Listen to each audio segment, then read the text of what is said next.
When you open up the thing, there's 3 tabs at the top. All right, Bio let's get this started. I don't have that. Hi, I'm Mike A. Pratt, and tonight for Geek Therapeutics, Cohort 16, we will be running the Alien RPG by Free League. Tonight we are going to be using a custom scenario that I wrote called Flight of the Malanga. If you were here on Friday, or you want to go back in time to history and see it, you can see how the other half of this adventure lives. But tonight we are going to be doing what's called the home team mission. I'm going to go real briefly through each of the players. I want you to introduce yourself, and then introduce your name, and then your character's name, and then what your job is aboard the ship, like what your job is, or what your role is. We'll go with in no particular order. We'll start with Robbie. Okay. Ooh, should I do it in character? Go for it. Okay. Good evening, ladies and gentlemen. For the most part, all of you can call me F.O. Kingsbury. You can consider me the translator from Captain Stone to the rest of you dirty idiots. I mean that the most endearing way possible on this ship. Now, I am here to let you know that Captain Stone knows what she is doing. Do not interrupt her. What she says is law, and by extension, whatever I say hopefully comes directly from her. I trust all of your different skills and all of the different things you bring to the team. And please, just call me Kingsbury. No FO first officer stuff. It makes me sick. All right. Then we're going to go to BT. I'm Dr. Jürgen Honig, the Chief Science Officer, temporarily acting Chief Science Officer. I'm a geologist, and don't ask me about anything else. Not that kind of doctor. I'm not that kind of doctor. Rebecca? Private Farquhar here, resident badass, here to take out, kick ass and take names as needed. Not afraid to pull out my gun and take these bad guys down. Here to keep everybody safe. Good in a fight. And Sam? My name is Assistant Engineer Burns. I am, I'm just here. I got to get a job done. Just doing what I got to do to keep this ship running.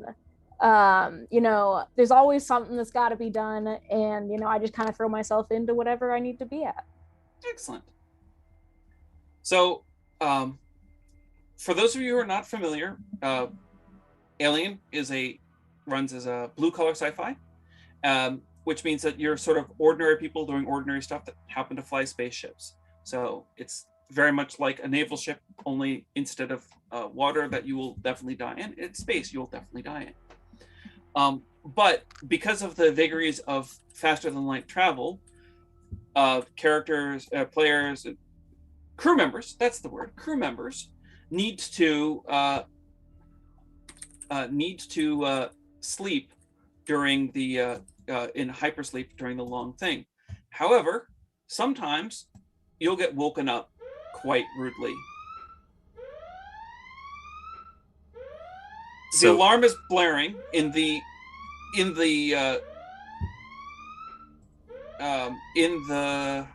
come on words,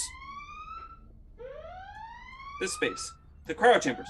The alarm is blaring in the cryo chambers. Red light is flashing. Burns, you wake up there alone. All the other cryopods are open for all the rest of the crew members, except for one, which is not, but there's nobody present. So what we're gonna do is we're gonna start you off with a level of stress. Awesome, So love to see it. So to make this work, real quick, you're gonna find your character sheet. Yes, I will. Your character open, you might need to click on the character sheet tab. You'll see your sheet there with like a diamond of attributes and skills in the middle. Uh-huh. And on the left side, there's an option that says stress, and you're going to click on one of those boxes. It doesn't matter which one you click on. Quick question. Burns So doesn't have a character sheet yeah, tab. but I don't have a character sheet tab. You do. So it's under home team. When you click on the little newspaper. No, at it's the not top. there. No, it's not Oh. there. Okay. Okay. I may I can have see made a. You know what? It's not you. It's me.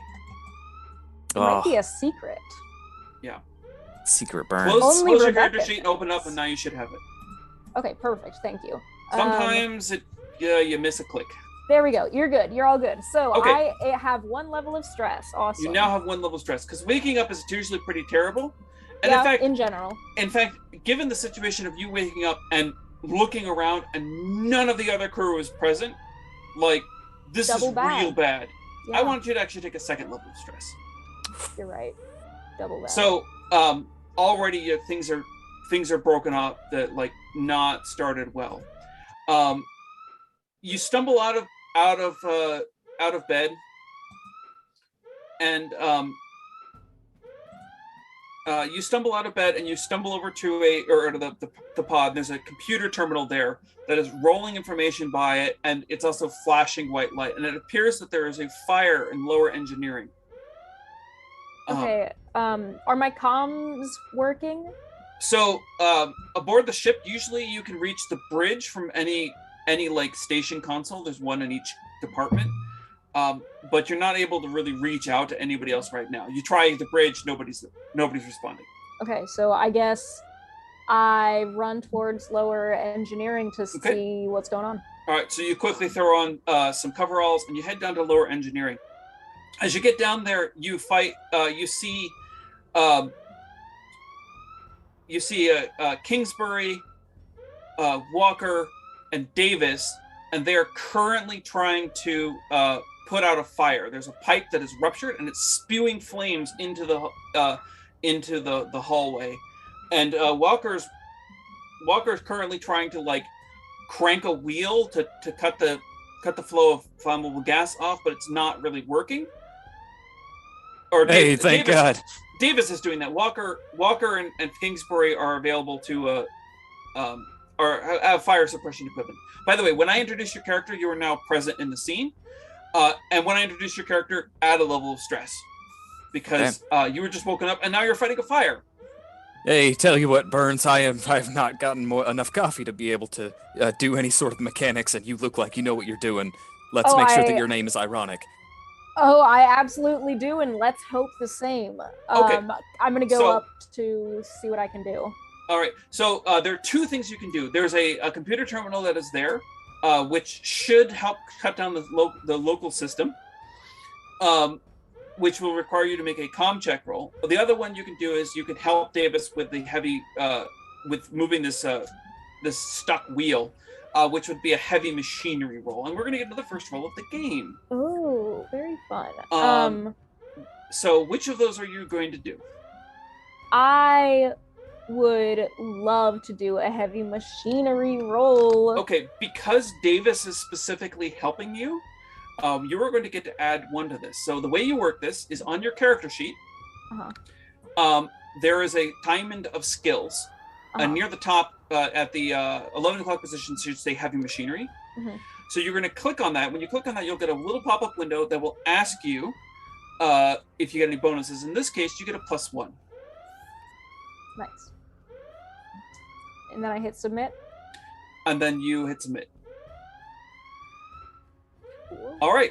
So not only are you able to get the wheel cranked, you can even use style. So let me explain real quickly how this worked for everybody.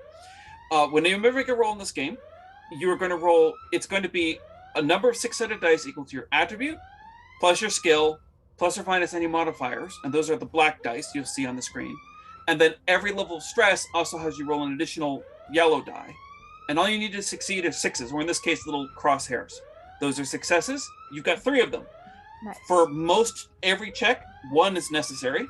Any extra, you can do what's called a stunt, where you can do something cool, showing off, making this easier so you don't have to do this trick later next time, or something of that nature. And it's up for you to remind me what kind of stunt you want to do. But in this case, I'll just say that you know the trick to jimming this so that if you have to do this again later, you can turn it off. You'll get a bonus on this for later checks. Okay. So you crank the wheel, and that closes the flow down to really low, so that it's now only a small flame rather than a corridor filling amount of flame. And now Kingsbury and Walker are able to make a ranged combat check with their fire suppression equipment to bring it down. In fact, I'll have Kingsbury make this roll. Okay. And you get +3 to this. 2 for the fire suppression equipment and 1 because Walker is helping you. Okay. Let me just do 3. Okay. Let's try this. Oh, wait.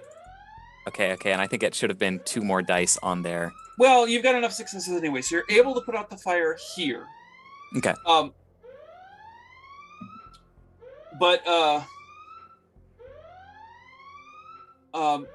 And shortly thereafter, the fire alarms quit. Hey, that's a pretty good sign. Now, I think it means there were several places down here in the lower engineering bays that were on fire, but you guys broke into 2 teams, and it looks like the other group was able to get that out. Before too long, the captain comes in over the all comms, and it says, "All hands to the meeting room. Rose, talk to Mother and find out where we are and what's going on." I'm presuming that everybody is going to head up to the meeting room, where perhaps a quick swing by their crew cabins to pick up some of their normal equipment. If anybody is doing anything unusual, we will let me know. But otherwise, we will advance the plot. You heard the captain. Be up there quickly. I guess. Is there any sort of how quick can I get coffee? I think that you could probably get some coffee going really quickly. One of the nice things about working for the company, which is Wayland Yutani, is free coffee. That is considered to be a perk of working for the group. Pun intended. Some of us have to. Some of us have to drink Coke and pay for it. So you make it up to the cabin, or up to the meeting room, and you're all there. Everyone's now dressed and more or less shoveled. And the captain says, "All right, Rose, what's the story from Mother?" Mother, by the way, is the ship's computer. It's an AI, and it's not nearly as intelligent as you might think in like Star Trek. But Rose steps up. Mother reports at 22:32 hours, the Malaga picked up a distress beacon from an EEV and executed an automatic course correction to intercept. During the operation, a heat and pipe at lower engineering ruptured, resulting in a fire. Emergency crew wake-in protocols were implemented to deal with the crisis. The Malaga is currently en route to the EV and can expect to make contact within 10 minutes. The Malaga is still approximately 34.2 minutes of FTL travel from the Carmen station. All right, Rose. Well, I guess that answers that question. Kingsbury. So this is an out-of-character question that Kingsbury would know, and probably everyone else is it like company policy that we have to go save ships with a distress signal? It is. It is actually. It is more than company policy. It is maritime law that if you detect a ship with a distress signal, you are obligated to pick it up. I shoot a dirty look over towards Weiser and let Captain Stone give the shot. All right. Now, as I will remind you, we are on a very simple mission. Normally, I know we are supposed to be a planetary survey team and science with a science mission, but the company wants us to just pick up some cargo from the Carmen 3 supply station. This cargo is 3 tamper-evident sample crates. The station is aware of our arrival and will be, and it's just going to be a simple go there, pick it up, and come back. And the company's willing to pay us 1.35 rate per share to make sure that these are delivered correctly and promptly on time. So we're going to make sure that this is taken care of. Now, on another point of business, when I was down in the lower engineering, I couldn't help but notice what looked to appear to be bullet holes in some of the tunnels down there. If anybody knows anything about why there are bullet holes aboard my ship, I want you to come forward so the appropriate parties may be punished.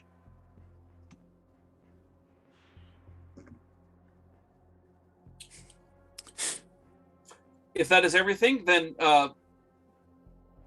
what I need is Sergeant Wong, you and your crew to go to the forward loading dock to be ready to pick up this EEV. Kerr, you're with me on the bridge so that we can make sure we sail in there correctly. In the meantime, Davis, Burns, go down to the lower engineering and fix those holes that were causing the fires, and make sure it's done right. Dismissed. Right away. Okay. So there are several groups we're being split up here. So Wong, Walker, Farquhar, and actually Dr. Deacon have been ordered to go up to the loading dock at the front of the ship. As a reminder, this ship, which crews 12, is it's like 400 meters long. You know, just like a mile and 3/4. So it's a brisk walk to get over there very quickly. Davis and Burns are going to be heading down to lower engineering, presumably. Which leaves Dr. Honig and Kingsbury without standing orders. So we'll start with you guys. Where do you go during this section? I'm gonna cross my arms, stay silent, and just look at Dr. Honig for a bit.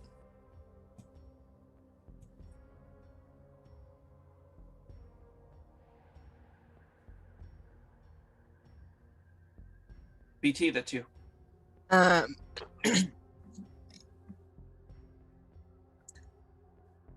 So I will actually point out what you can do at this point in time. Kingsbury said about getting coffee and maybe went and got some instant, but one thing that you can be doing at this point is you have a level of stress as well. Everybody started with a level of stress from being woken up abruptly under an alarm, which everybody got, but Burns had a slightly different story there.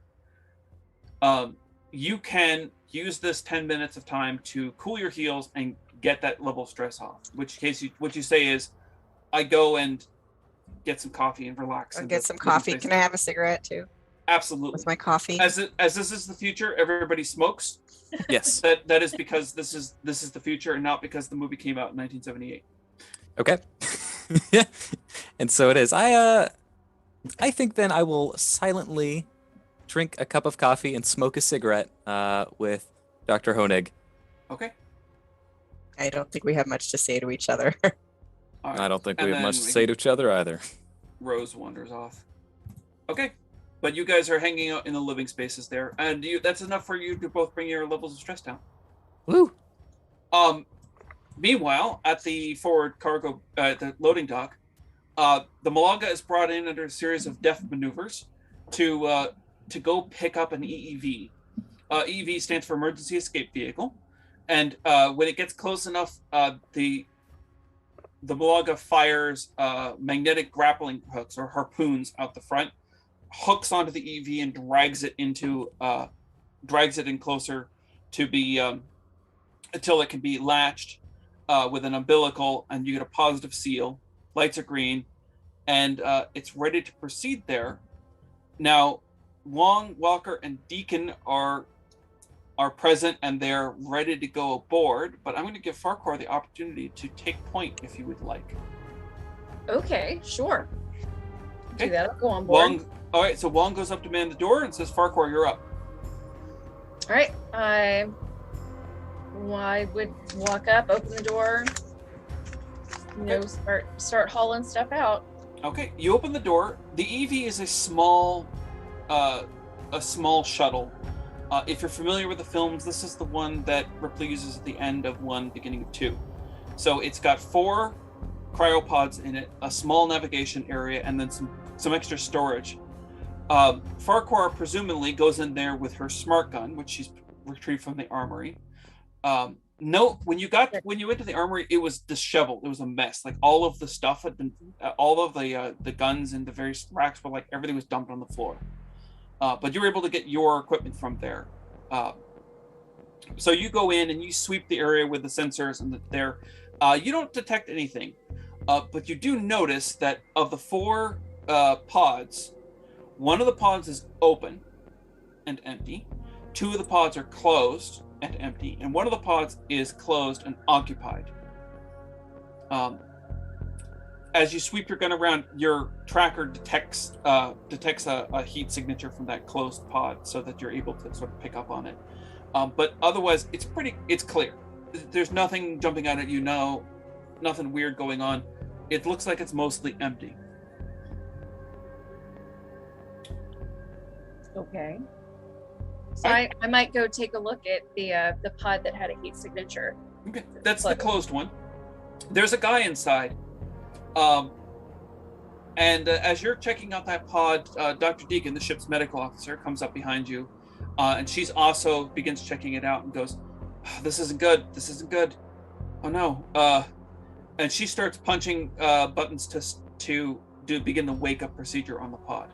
Everyone's sort of familiar with how to do this, especially if you've been a space traveler. So you know what she's doing there. According to the note on the pod, it says that the resident's name is a Moore, Moore, and Moore is quickly woken up. There, the wake up procedure has begun. At this point in time, Wong has come in sort of Walker has come onto the ship and has begun doing a procedure that he's typically the one that he does, which is to download the information from the flight recorder. Wong seems to have actually backed off and has gone someplace else in the cargo bay. But presumably he's right outside, so you'll be watching that. Mr. Moore regains consciousness, and he's just like, where am I? And Deacon's like, okay, it's safe. You're aboard the Malaga. We picked up your EEV. What happened? And he's like, it's like, oh, he's massively dehydrated. He did not do this proper. Did not go to hypersleep using the proper procedures, and we got to get him to medical right away here. Farquhar, go see if you can find a stretcher. There should be one near the other EEV. Hey, Doc. So I'll leave that EV and head out to go look for a stretcher. How close by is that? It's not very far away.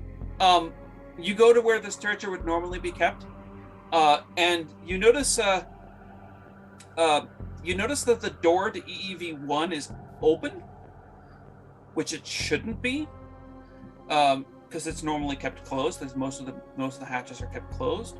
Mm-hmm. But then again, there was a lot of stuff when the ship did its course correction and those heating pipes broke. It rattled a lot of things on the ship, like the armory and a couple other things that were like knocked over. But like you go by the door, maybe it came open during that. It's probably nothing. You can most likely ignore it. Where's Wong? You don't see him. Just move him off here. You don't know where he is. Okay, I might think about just closing that door too. Okay. You hit the button, the door closes. And head out to look for the stretcher. It's in the spot exactly where you would expect it to be. It's okay, just you got it, and you notice the EV door was open, and it's like, that's weird. All right, but you get back there, and as you and Walker, under Deacon's direction, Walker's already downloaded the information. He's got like a data core thing with him. You load up Moore onto a stretcher, and then start to carry him away from the EV. You get at this point in time, Wong has shown back up again. He seemed like he was coming from over maybe near the other shuttle. And he gets on the terminal and he's like, okay, it looks like we're all clear down here, Captain. And you hear her come through and she's like, okay, we got to cut it loose before we can jump back and before we can go to an FTL jump. So, and then they basically report back and forth all the stuff that you know. We got somebody on board. He's in bad shape. We're taking him to medical right now. As you guys leave for medical, you notice something out of the corner of your eye, for maybe just a moment. And there's a yellow light that flashes, and it's sometimes like a thing that spins and that turns on. But as at the corner of your eye, you think you see something flesh colored about the size of a cat, like come out of the EEV and like disappear under a grating in the floor. You think when you look, you don't see anything, but you know, actually, it's probably just a mind playing tricks and you forget it. It's not important. So they once you get halfway away, they close the door up and they're going to cut this other EEV loose. The captain gets on the all call and says, all right, everybody, I hate to do this to you, but we're going to do a wakeful jump. Should be about 30 minutes in light speed. So make sure that you are taking care of things. And then you feel the engine course correction happen and you guys jump. Now, I mentioned that before that because of faster than light travel, it's actually kind of you don't normally do much, if any, faster than light travel while the crew is awake, because it has some psychological effects on the inhabitants. If you travel under FTL for too long, you get what's called Pandorum syndrome. It's bad. You have a tendency to develop various kinds of forms of psychoses. The upshot of this is that everybody will gain a level of stress, but then may spend this 30 minutes doing stuff to keep that level of stress off. And while we're talking about that, let's go to lower engineering and talk about what stressing out burns. Yeah, I'm certainly not taking a break. I am absolutely taking that level of stress, right? Like I got stuff to do. Oh, so it's even worse. So there's a bunch of work to do down here. Yeah, absolutely. Those heating pipes, they're ruptured in several places. You've got the whole system currently isolated, so they're not actually leaking gas, flammable gases into the hallways. It's going to be a big job to fix, and you're afraid that you may not have enough time to do it. And Davis, as Davis is being a lazy ass. Like, he's your boss, but he's much more happy about sitting back, drinking from a bottle, and flipping through a girly mag than he is to actually help you. Now, obviously, he was directly ordered, and he has been a little bit more keen on helping out for things since Director Weiser has come aboard. But really what we're looking at is there's a couple choices here. There is the capability of doing the job well, like doing it right and proper, which will take a long time, and both of you working together on that. Or doing it kind of half-assed, slipshod, which is sort of the good enough method, which is what Davis looks like he's about ready to start doing. Or I don't know, I guess you could probably slack off and just say it was done, but I'm not certain what you want to do in that case. Yeah, no, so I see that, you know, Davis is as Davis does. I see that he's trying to like kind of half-ass his way through all of the fixins, and so I purposefully walk up next to him and start fixing the thing like directly next to him, so that we're both like kind of working on the same thing, and he can't like half do it when I'm clearly looking at him. Oh no, he absolutely can half do it while you're looking at him. He's like, no, let me show you. You just, you know, you're supposed to put a band around it and then bolt it down and make sure it's tensioned properly, but you don't need to worry about that. You could just put some of this JB attachment compound, and then just put this bit of sheet metal over it. Sir, I appreciate the idea, but you know, we were trained by such skillful engineers. I think we should do it the way we know how. All right. Well, you know what? You go ahead and do it, and I'll help you out. You take the lead on this one. You know what? Yeah, I will go ahead and I'll do that. How about you see that pipe that's leaking over there? Honestly, like it's getting hot and like it's getting hot in here and I'm sick of that. Can you just go patch that pipe and I'll do the rest of this? Okay, so you're splitting up between the two of them. You're giving him some of them to do in the crappy way, but you're going to do it properly over here. Yeah, it's like a 70-30 kind of thing. Yeah.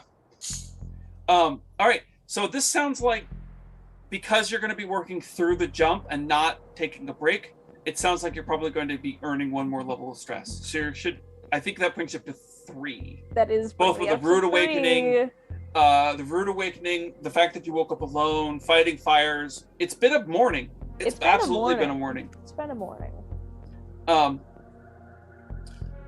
Real quick, I'm going to run by anybody else to see if there's anything that they are going to be doing during this time period. Rather than cooling your heels and becoming and trying to get the stress, keeping you from gaining extra levels of stress. Is Farquhar back? Yes. Okay, if she's like walking back to somewhere, then I will just sort of like grab the back of her combat vest, like, hey, we gotta talk. How about you take your hand off me first? Sincerest apologies. Look, I am just saying, and this isn't a direct. I'm pretty sure it was you who put those bullet holes in the engine room. Pretty sure. Now I'm saying there's no shame in it, okay? With what you do and what you enjoy, I am sure that practicing your aim is a deeply cathartic experience, and I can agree very much. And I sort of like pull back the little waistcoat with like a little revolver at my hip. I get it. I do. While I may not be as good of a shot as you, I do get it. All I ask is that if you are going to shoot things, do it farther down into the engine room, where Dave and his lazy ass can handle it. Sir, yes, sir. No, sir. Stuff. You can just call me Kingsbury. You saw the shipments earlier? You came from that direction of the ship. I did. I brought I took a guy down to the med bay. How many packages were down there? What was in them? You're gonna have to check with Walker on that. I just brought the guy down to the med bay. Two of the pods were clear. 2 had occupants. That's all I brought in. Well, that has been very helpful.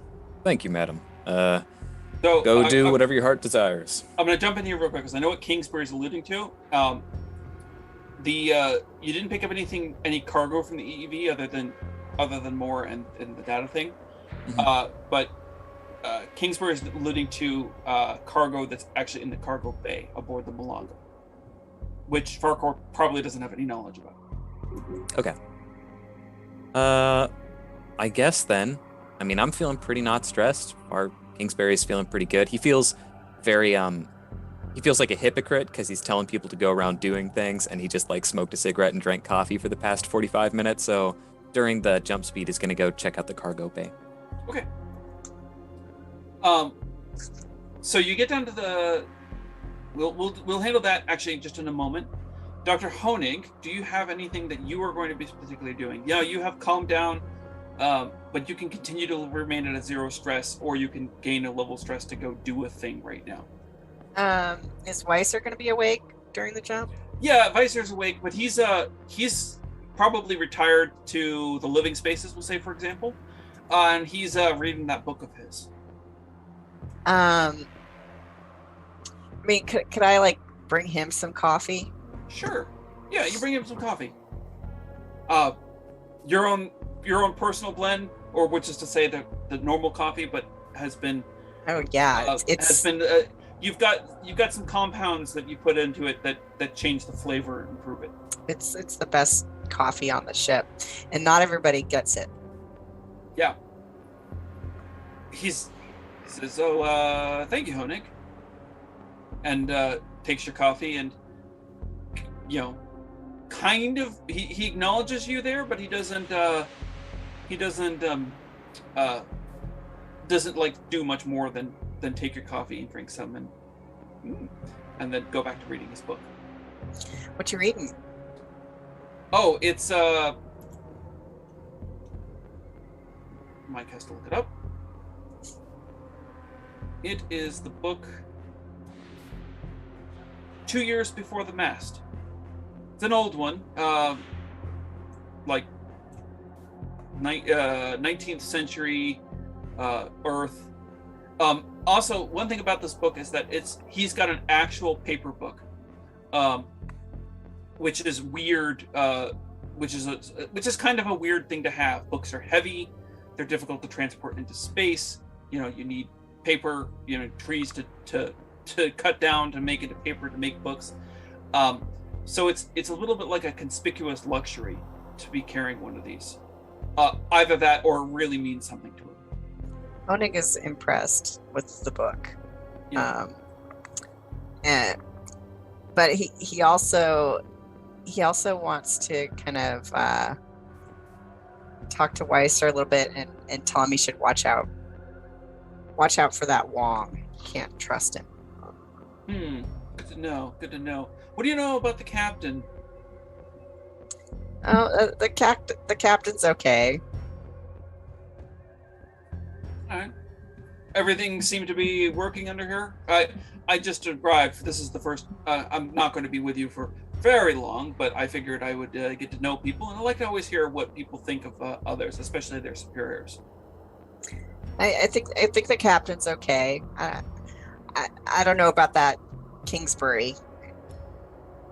Tells me what to do a little bit more than I want him to, since he's not an expert in the things that I'm an expert in. Well, we all have our own roles to play. By the way, in case you guys didn't read the backstory, Weiser is a company man. He's not technically part of the ship crew, but because the ship is under a company charter, he's kind of like a visiting executive. He's kind of your boss. Like the captain is the top of the ship, but he is technically above the captain on the org chart. He can't necessarily order her around, but like he's the guy to rub elbows with if you want to get up, which is what Dr. Honig is absolutely doing at this point in time. Kingsbury. A cursory search around the cargo bay determines that you don't find evidence. You find places where it looks like some of the cargo has been moved around recently. The ship is, generally speaking, fairly dust-free, but it does cling to surfaces. And you can see a spot where it looks like a couple small crates have been moved just recently. And there's a spot where there's usually like a hand cart that would be secured against the wall, and it was sort of put back, but it wasn't actually secured down. And it's slightly out of position from where the dust is there. I'm telling you this because you're specifically looking for it. Yeah. What Kingsbury is going to think is, okay, let me make sure that everything's in order. If not, and what was his name? If the director sees that we don't have everything marked in the cargo bay, then that's going to be a lot of trouble for the captain, and I can't have that. So if anything's out of order, then he's going to very secretly change it in the books to say that it's always been like that, or try and adjust things if anything are out of order. I think that you're able to do this, but it does earn you a level of stress. I'll take it. Okay. Now, as you guys are coming out of hyperspace, there's a very distinct drop as you come out of your hyperspace bubble. You hear a bing! Something metallic ricochets off the side of the vessel. And there's a quick... The ship goes into a course correction turn fairly strong, and the captain gets on the all calls like, all right, everyone, the plans have changed slightly. All hands to the meeting room. We've got to discuss the new situation. Everybody heads up to the meeting room. Take the mile-long walk. Yeah. I think this, with the size of the ship, I think there's probably something like moving platforms. But you know what? Maybe not. Maybe it's just, a mile walk to get up there. Tricycle. Yeah. That doesn't seem unreasonable. So everybody moves up, goes up to the meeting room. And when everybody arrives, the captain says, all right, let's put this on main screen.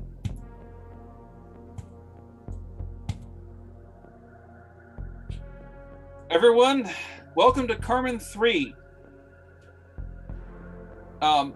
This is for your knowledge, this is a fairly standard ship station construction.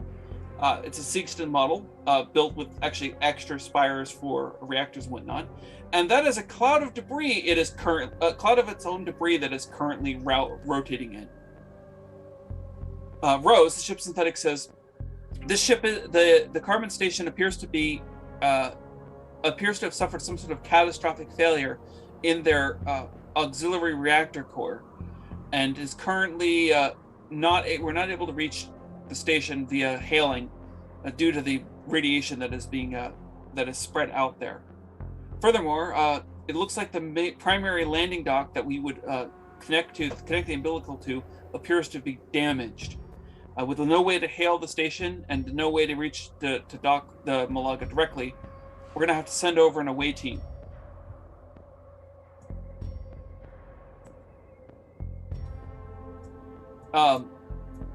Captain gets back. It's like, okay, well, Kerr, you get to take you're taking the away team. We got to go get those crates. Missions are still missions. Take Wong and Walker with you for security. Davis and Rose, they might need some heavy lifting, so you go along as well. Get your stuff together and leave right away. The rest of us will be here. We'll be here maintaining things aboard the Malaga. You're gonna get the station communication back online. Should be a dish that can communicate directly. Let us get that online, get the cargo, and then get back aboard. Remember, we're not here to rescue people. We do not have the capability of doing that. Our best thing we can do is to get the job done, do what we came to do, and then inform the appropriate authorities. And in a few weeks, like 17 days or so, maybe somebody will show up and fix the and get the be able to mount a rescue. Yes, ma'am. Deacon, I understand we have a guest aboard. It's like, yes, Moore is apparently from the according to the information I was able to recover from the EEV, and what little he told me, appears that he came from this station, which does put me at a concern. But he was badly dehydrated and had some other problems, and he's currently sedated in medical lab. And the captain says, all right, well, continue your monitoring of that. Burns, with Davis gone, I want you to finish up anything else that you've got going on in lower engineering, and see what else we've got around this ship that can be fixed. All right. The rest of you, you've got stations to go to. Mr. Kingsbury, you've got the bridge. And so she concludes the meeting there.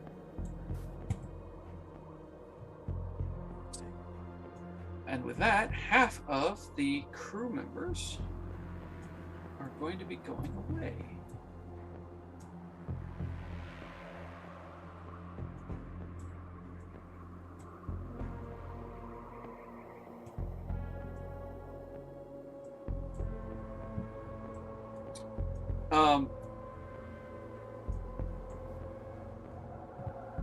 Dr. Honig,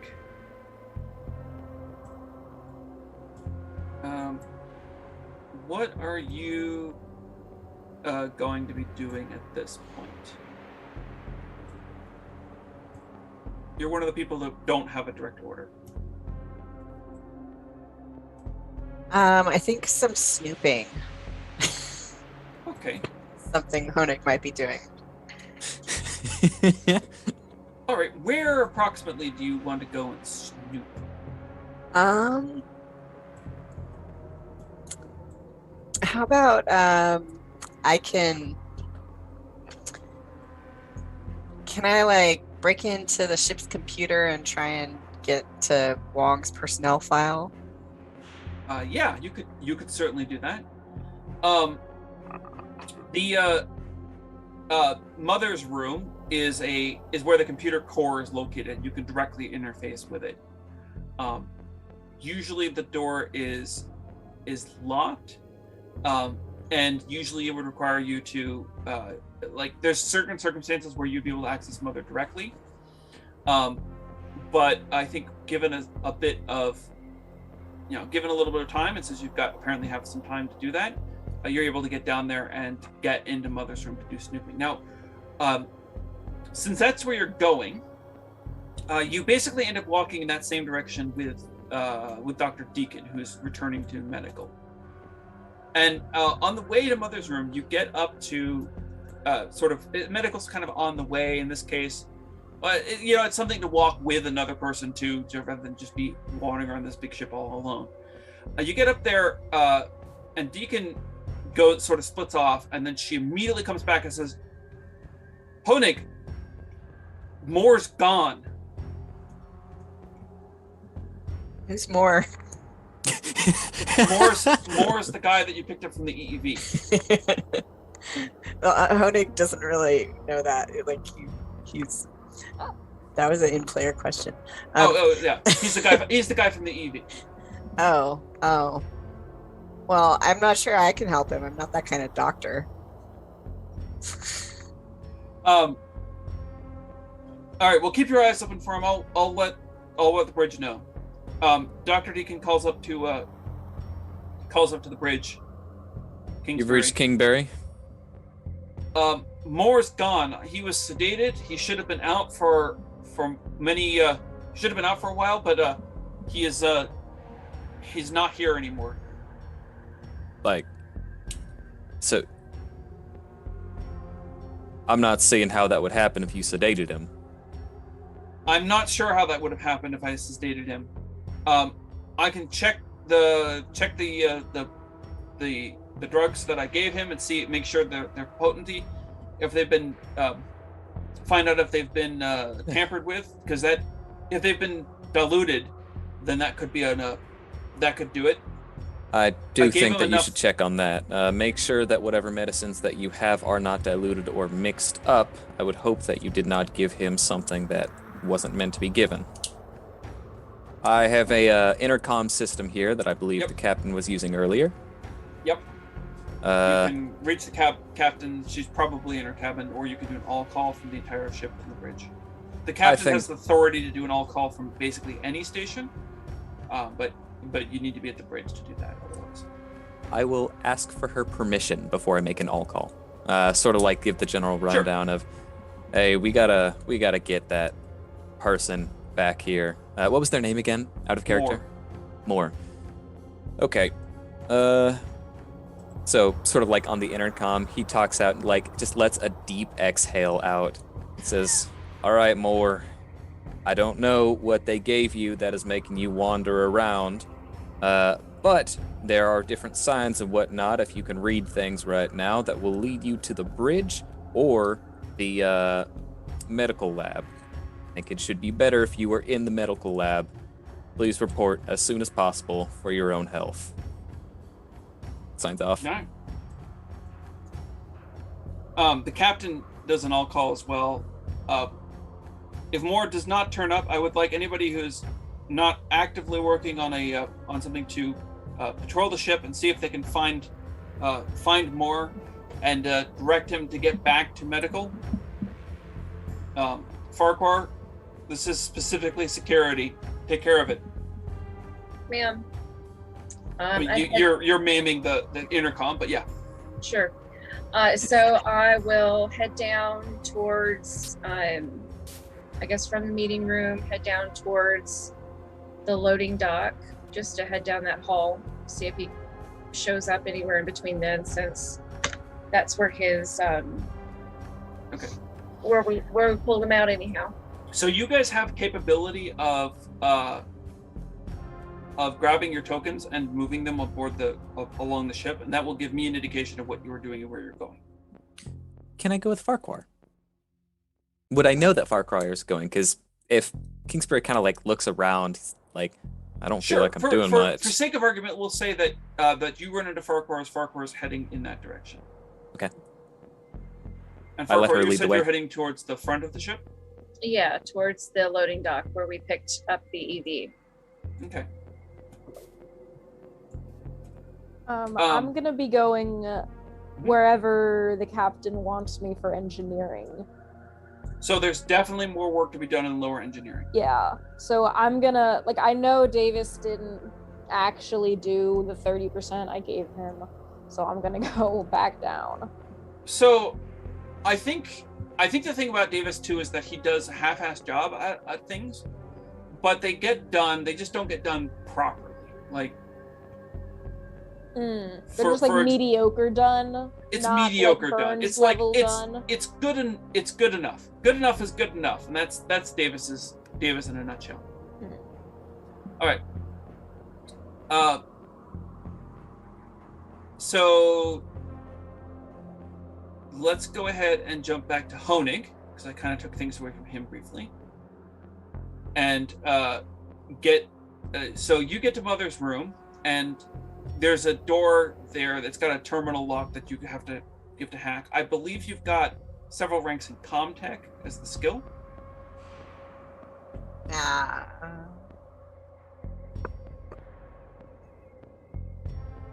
I got a 3. Okay, that's plenty. So after a little bit of effort, you're able to get the door open to Mother's room and go inside. It's a soft, it's a room that's filled with lights. It's kind of octagonal in shape. It kind of has this sort of soft yellow or amber light to the whole room there. And it basically all centers around a terminal there, which you're able to access. Now, I think that so you get at the terminal and you start poking at it. Mother starts communicating, and you're able to get the information you want. Now, there are 2 ways you can do this. One is you can just take a success, and I'll give you some information on this. The second way is if you want to cover your tracks, you can make me a Comtech roll to properly see about covering your tracks, so that nobody else can come here and know that you accessed Mother to get at this information. Okay, yeah, seems like a good idea. I would want to cover my tracks because I want to look good. So Okay. how do I do the roll? Okay, so on your character sheet, you get that diamond of skills there, and there's one that says Comtech. And you click on the word Comtech. Okay. And then it's going to ask you if you get any bonus dice. And I don't know if you're carrying around any equipment that would give you bonus dice on this. Do you have like a PDAT on you? It's not doing anything. Yeah, it's because when you click the button, it's going to prompt you if you've got bonus dice. It's not prompting me that I can see unless If you clicked it in a weird way, the prompt might have appeared behind your character screen. Oh, there it is. Okay. So I was looking for that. So now tell me again, what do I need to put? Do you have any equipment that helps you with this? Otherwise, it's no bonus dice, and you just click submit. Equipment. I have a PDAT. Nothing else looks like it would be remotely helpful for this. 1 die.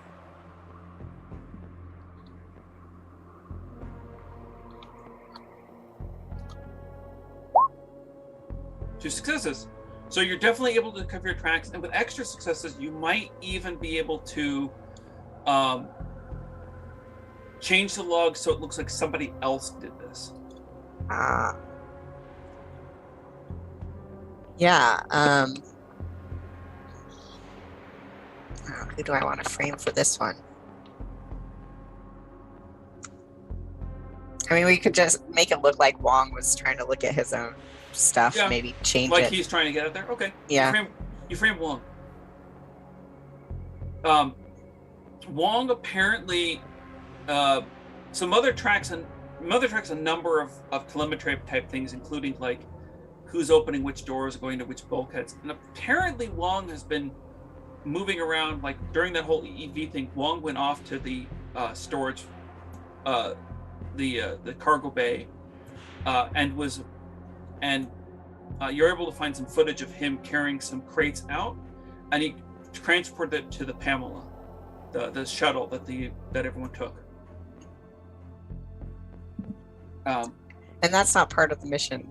No, that's definitely not part of the mission.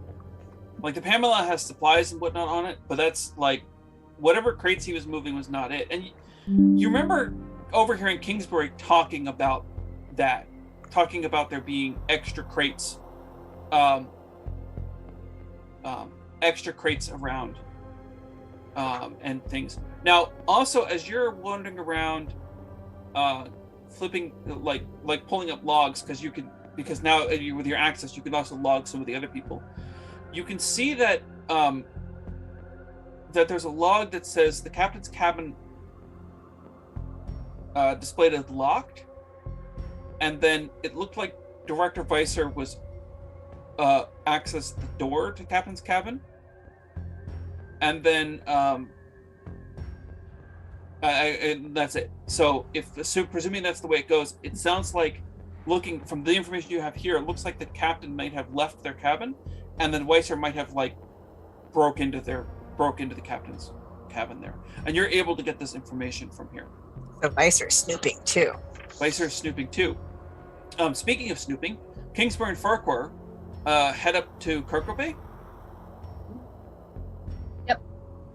As you're heading up to Cargo Bay, and you get into there's a sound.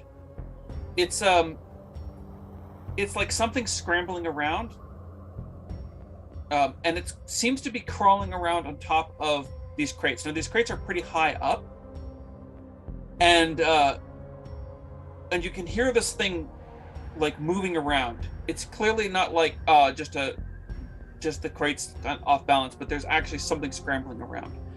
And when I say high up, they're like, the crates stack to about like 8 feet, 9 feet. So you're gonna need to like get a step ladder out or something to get up there to be able to look over the top of the crate. I look over at Farquhar. Your instincts might be able to point to whatever the hell this could be. Either they drugged him up with something nasty, or we have a raccoon on the ship. Yeah, sir. I mean, it's probably nothing, but I just can't shake. There was this thing I swear I saw as we were pulling more out of the EV. I don't know what it was. Mm-hmm. Well, whatever's moving around up there is moving a little bit and then stopping and moving a little bit maybe and then stopping. It's not. It's definitely small. It's not like somebody like, because when somebody's crawling around on top of these, it makes a different kind of noise. We'll just say that you know that whatever it is, it's not big. So that raccoon idea is starting to sound like it's got some merit to it. Well, depending on how you handle things in the moment, I will defend you with whatever story I have to make up if there are bullet holes in whatever cargo we have. So, have at it. All right, so pull over. We've got a step ladder or something around. Pull over that with my little flashlight and my gun pulled out, because Farquhar is not feeling confident about any kind of critter being friendly. Climbs up and takes a look. All right, so you found out where it is, and you're definitely sure it's on top of this crate. And you get over there, and you have to like climb up the bit, and then you're like, you can put the thing up there, but you're gonna have to stick your face right up over the side.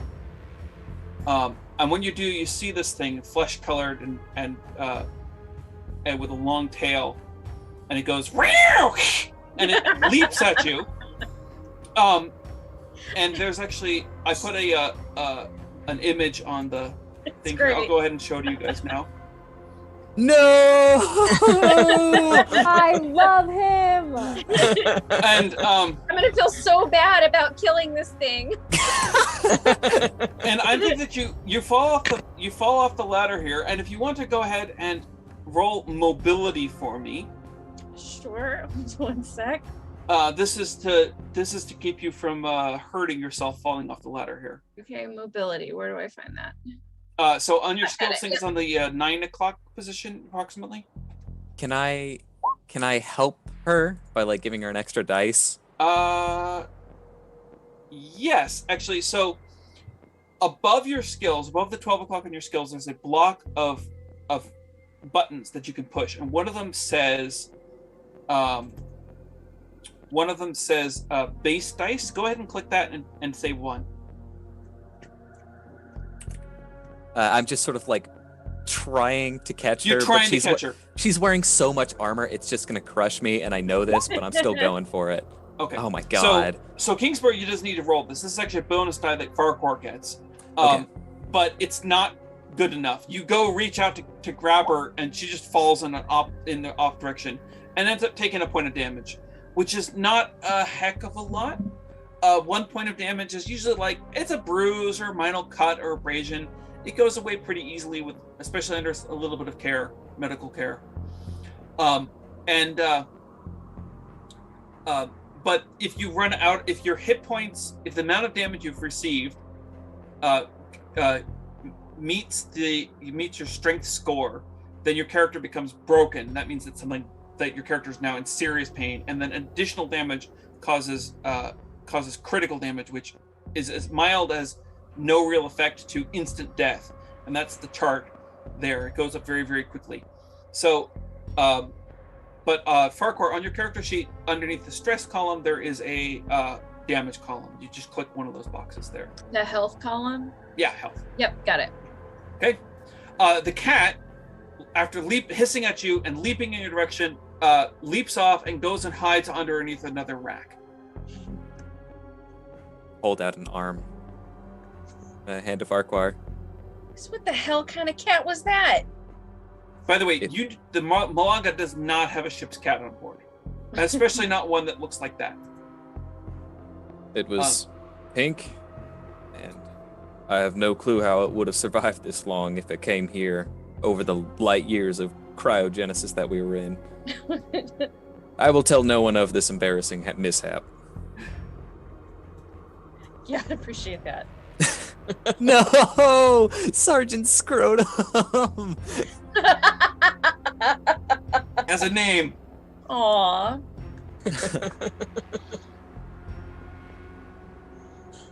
All right. I mean, I Burns. think or like, yeah, that's more of like target practice. If I see that Sergeant Scrotum again. Burns, you are wandering around the lower engineering tunnels looking for bullet holes to patch and other places where pipes have ruptured and things like that. You come to a point where there is a crossroads. The lighting in this area is not the best. It's never been really good here. Like, there's supposed to be flickering fluorescent lights that go on down all these corridors, but they burn out, they break over time, and nobody really uses these corridors. So, your boss doesn't bother going out with like a truck full of flickering fluorescent light tubes to replace them. So the lights are mostly out, but the intersection is lit. And as you look over the intersection, you see a body lying on the ground. Do I recognize it from afar? There's only like 12 people on this ship. It's definitely a body, and you're suspecting it's more. Okay. So I definitely have like a nice like hefty flashlight on me. Yeah. Keep that on me at all times, right? Okay. And so I click my flashlight, and I think I have some sort of a something. I think you got a bolt gun. Yeah. It's like a rivet gun. It's you can fire at short range if necessary. So I am a classic like maintenance tech hearing a bump in the basement. Exactly. Flashlight, bolt gun, ready to go. Yes. I'm like, because there is a random guy who just got on the ship who is now on the ground, and I'm going up. So as you sneak closer to him, he's lying there on the floor. He's not moving, and you see, as you get up closer, you see on the wall there's a spray of blood that's dripped down, and he's lying in a pool of his own blood. And as you kind of like get close to him, you can see that it looks like, if you had to guess, you would say that somebody came up to behind him and with a shotgun at point blank range into the small of his back and pulled the trigger. Ooh. Because like a lot of his stomach plug area is now over there. Yeah. And he is definitely dead. Okie dokie. Well, okay, so I'm gonna I see that he was probably attacked from behind. So I'm gonna like put my back against the wall and put the flashlight around the room and see if I can see anything. Okay. There's a corridor, a couple corridors. Like I said, this is an X of corridors. Like this is an intersection with like 4 corridors come together at one point. So I'm gonna go put my back against the wall that I was on, that I had been, like, well, I had walked through a hallway. I'm gonna put my back against the wall of the hall I just went through, because I'm like, they're probably not in there because I was just there. Yeah, you're probably not the corridor you came down. Now, I'm gonna ask you if you think this is appropriate for your character to gain another level of stress, because this guy is not supposed to be dead, and this is a gruesome way to go. Yeah, absolutely. I would, very appropriate, I would say.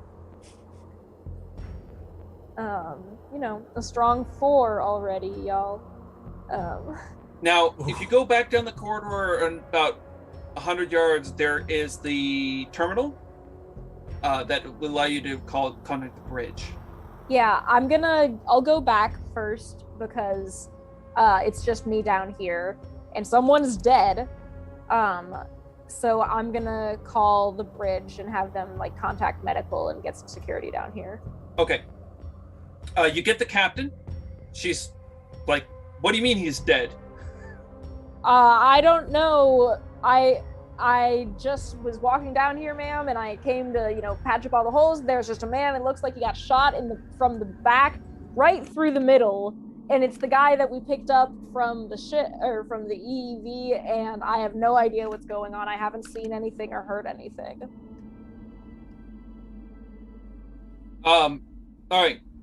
The captain gets through to, it's probably going to be an all call. She calls out, she says, "We found more. He appears to be dead. I need medical and security to get down there right away." Oh my God, Dr. Deacon, what have you done? So I'm going to stay at the comms station that I was at until other people get back, because I'm like, I have a bolt gun. Yeah, I imagine it's something like you've got the phone in one ear, and then you're like, yeah, I'm like, is anyone coming? Where are we coming? Like it's you can't really see the body because it's like around one corner, but you like creep over there to look to make sure he's still there, and then you come back. The feet are still there, like just... Yeah, you peek it just enough to see the feet. So Farquhar heads down that way. Deacon obviously heads down that way. Kingsbury, I'm presuming that you're going along. Yes, I am. Wherever Farquhar goes, I'm excellent. All right, anxiously following behind. Honig, they're probably going to be coming by Mother's room, and you probably don't want to get caught in there. But there's a lot of juicy information you're able to dig up about movements of people on the ship. There's a lot of weird stuff that's that this report would actually tell you and tells other people. Like there's people wandering around sections that they shouldn't be. But you can probably sneak out of Mother's room and then down a side corridor and then just catch up to everybody else because they found more and he's dead. Yeah, I was looking for more. I was looking for more, and you know, when I heard that he was dead, I came as soon as I could from where I was looking for him. And you will always remember where you were right when you heard Mora was dead. All right, so you're able to sneak out and catch up to everybody else. Which is another way to say, hey kid, you want to see a dead body?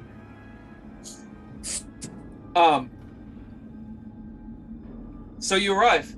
Sure enough, he hasn't gotten up this time. He's not getting up this time. Farquhar, the initial description I gave of a shotgun wound seems about appropriate. It's about the same amount of damage you would expect, and the splatter looks right. You've seen this kind of wound before in your days at in the Marine Corps.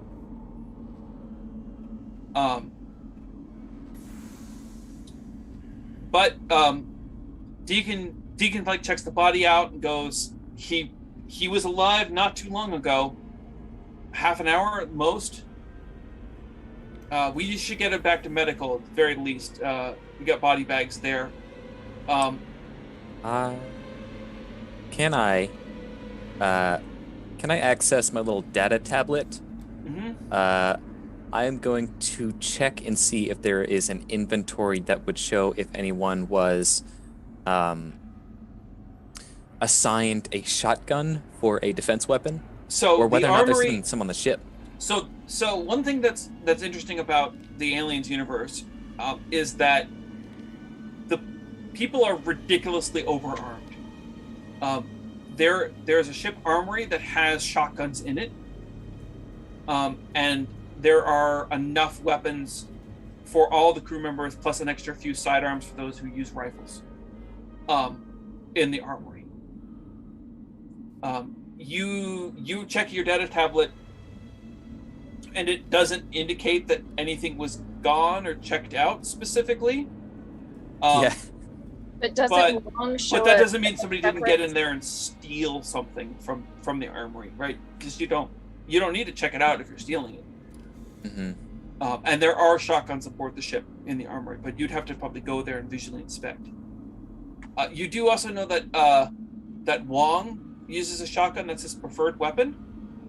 But Deacon's time of death puts more dying after Wong and the rest of the away team have left. Mm-hmm. Like, yeah, it's kind of hard to kill somebody with a shotgun from, a few kilometers away.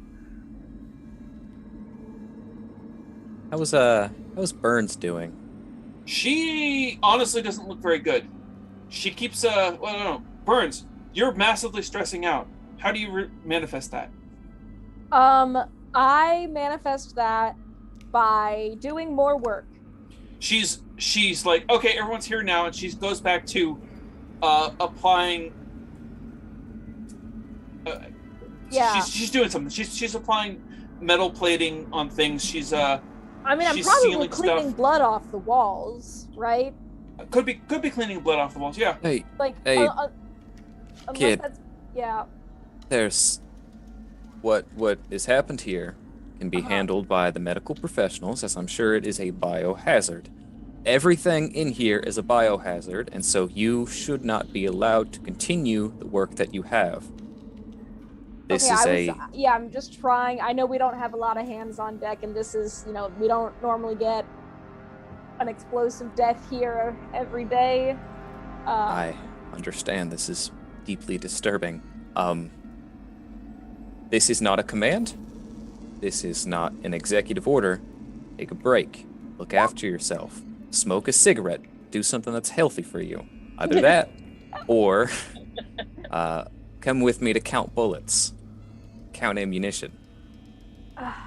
Okay, I'll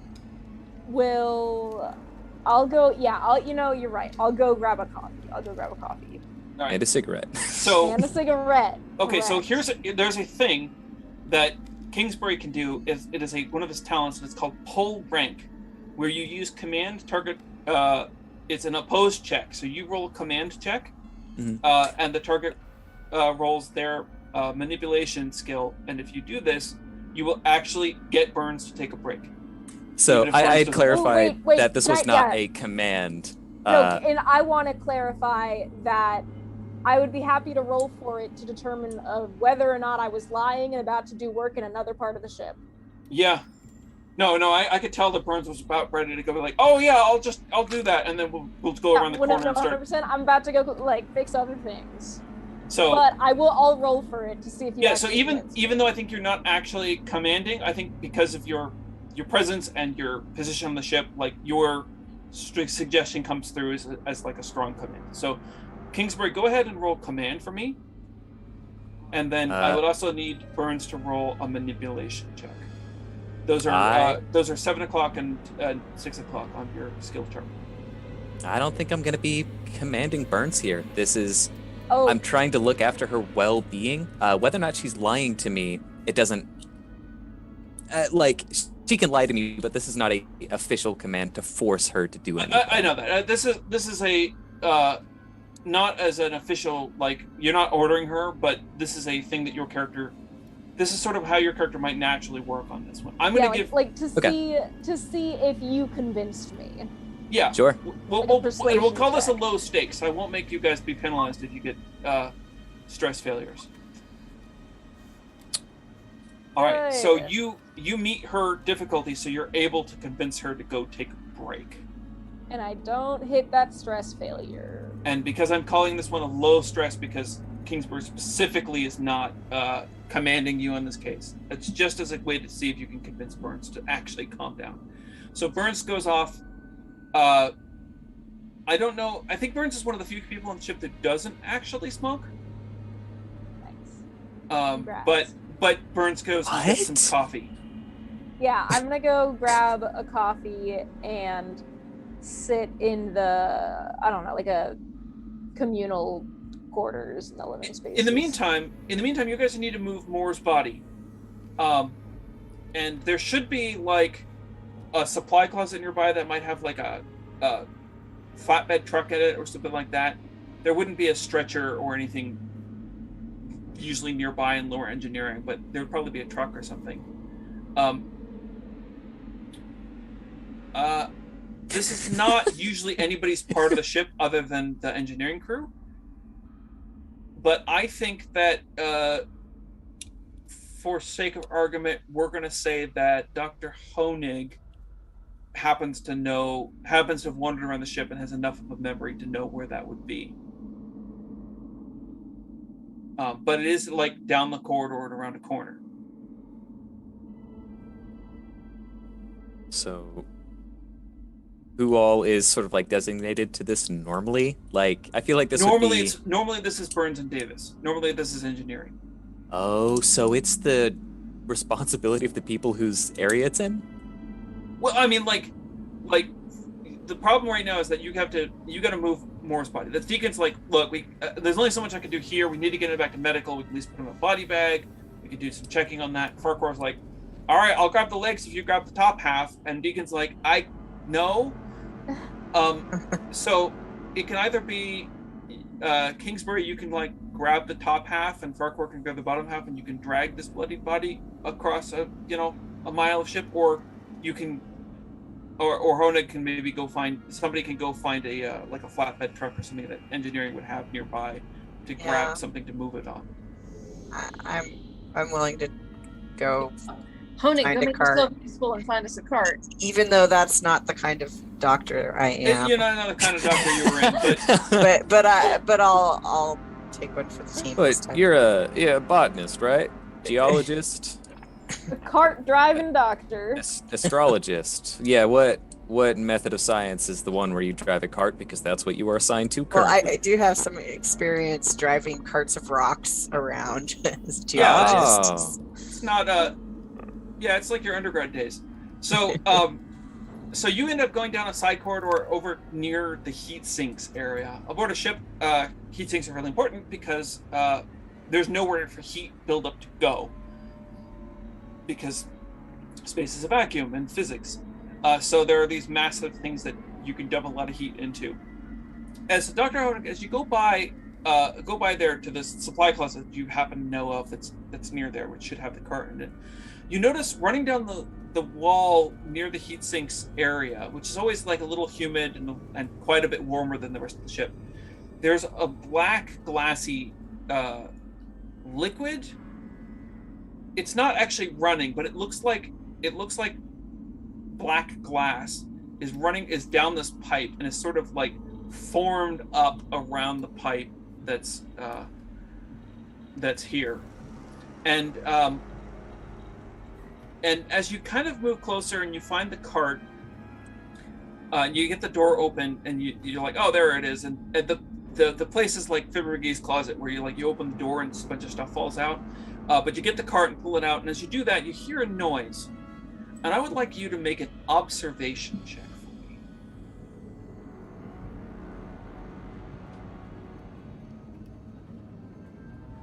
Is there light?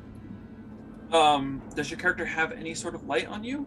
Otherwise, flashlight. Tiny flashlight. That's the best you got. It's not great. And there are lights on. The closet has a light, and the hallway that you came down is lit mostly. And the heat sinks, there's a light on in the heat sinks area, but this is kind of a darkish corridor. But also there's that like pillar that would normally be metal that looks like it's coated in a black glassy material. So no and look, modifiers for the observation, sounds like. I'm not going to give you any modifiers. I think you just roll it. Yeah, it was probably nothing. The temperature changes make the pipes change or whatnot. Yeah, forget I said anything. Wow. That's rough. Boy, that is rough. Now, I will point out, this is the thing. If you want to, there are some options. If you don't get enough successes for a thing, there are two things you could do. One, you can push your roll. If you push your roll, you gain a level of stress, and then you get to roll all of your non-successful dice. You can only do this if you don't have a panic failure.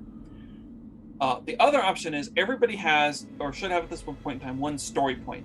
This is a free success that you could throw into any roll. You could just say, I use my story point, and you just get a success. Or you could take your nothing. Well, since it's kind of a short game, I'm tempted to use the story point, but I also want to find out what happens if I push the roll. I'm not sure what to do. What sounds like more fun to everyone? Push the roll. Push the roll. All right. Okay, so to make this easy, what you're going to do is you're going to click stress bar, gain a level of stress, and then just click observation again.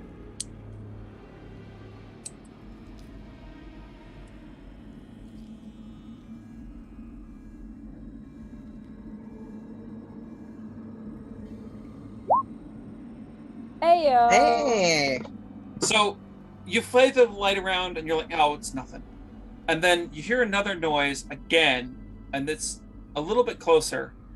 And you and you're like, wait, that wasn't nothing. That's something else here. And you turn the flashlight back and you look up into the rafters where you wouldn't be able to see because of the light. And you can see that there's a one of the vents for the air ducts that run through this section is hanging open. It shouldn't be. And there's like an articulated pipe that's like run out of the vent up by the wall into a dark area. And as you're sitting there looking, the pipe retracts into the vent, and you can realize it's not a pipe at all.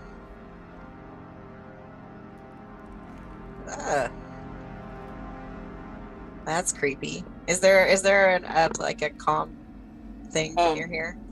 There is one further back into the other area. Yeah, I mean, I think I'm gonna. I'll probably bring the cart with me, but I'm gonna go to the comm and get somebody else to check this out with me. So, I'm gonna leave it up to you to decide whether or not seeing this like thing. You caught a tail based upon the way it moved. Seeing this tail disappearing into a vent. You're not sure what it was, but I'll leave it to you to decide if that's worthy of a stress point or not. I think it is combined with the weird slimy stuff. Yeah, you didn't even touch. I made no assumptions about your character touching or licking it, but No, I don't think that he would. all right. Anyway, so Dr. Honig comes back to the body that you guys are still sort of standing around checking out the area. They're like, well, okay, well, maybe he came down here and somebody's waiting for him here, but who could it have been? And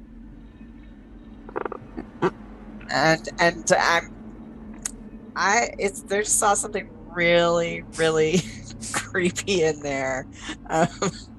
There was like a tail that disappeared into a vent and a whole bunch of like glassy looking black slime. Is that a normal thing that Sergeant Scrotum could do? Sergeant Scrotum? It's a name that Farquhar endearingly came up with the thing that she's about to fill full of lead if so needs it. Well, the tail kind of looked. It almost looked like a piece of articulated pipe. It's kind of shiny and dark colored. You had good vision on this? All I saw, I heard a noise and then something disappeared into a vent, and I saw just the tail end of it. All right. So, Deacon, you guys load up the cart. You go look more on there. Deacon heads off to medical with more.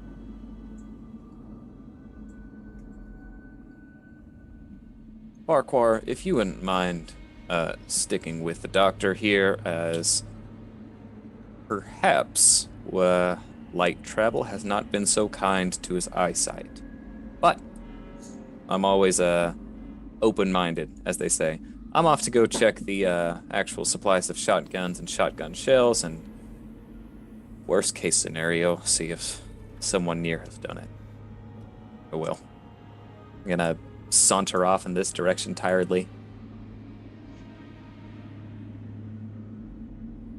All right. Farquhar, Honig, you're left in this cross road here. Well, I mean, it feels like that's something Farquhar would be interested in seeing more of. Like, why don't you show me where you saw this? Let's go take a look. All right. Right. I hope you have a better flashlight than mine. All right. You got your motion tracker and the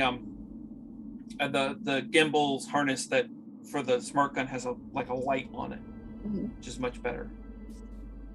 So you get back down to the heat sinks area, and you can see the vent that Honig was talking about, and you can see the black pillar of the stuff that's stuck on the black pillar. Like I said, it's a black glassy thing that seems to have been, that has sort of built up around the outside of it. Have you seen anything like this before, Doc? Not outside of a cave. I might run my hand over it just to get a feel for what it feels like. Hell yeah, Farquhar.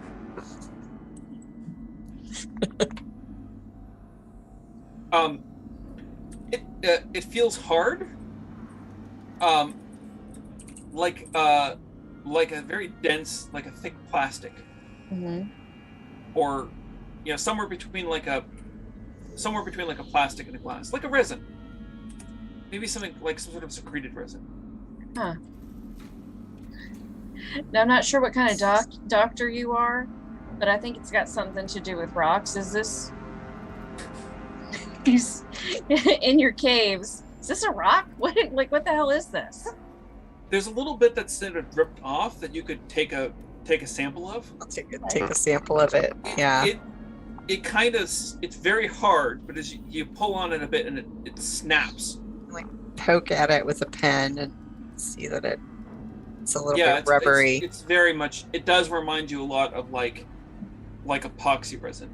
No, you know what geologists always do when they find something they're not sure of. Stick it in their mouths? No, that's tunnelers. They always taste it.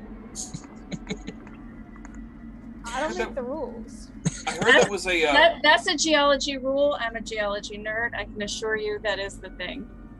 Actually, No, I think I have. no, but I think I have heard about that. Does alien like extraterrestrial geology, and you never know what you're gonna find. Sometimes they get in you when you lick them.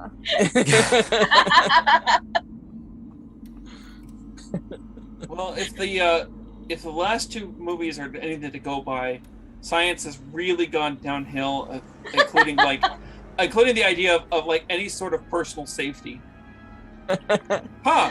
There's oxygen here. Right.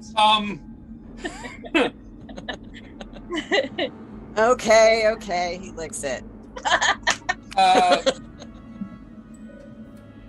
Sour?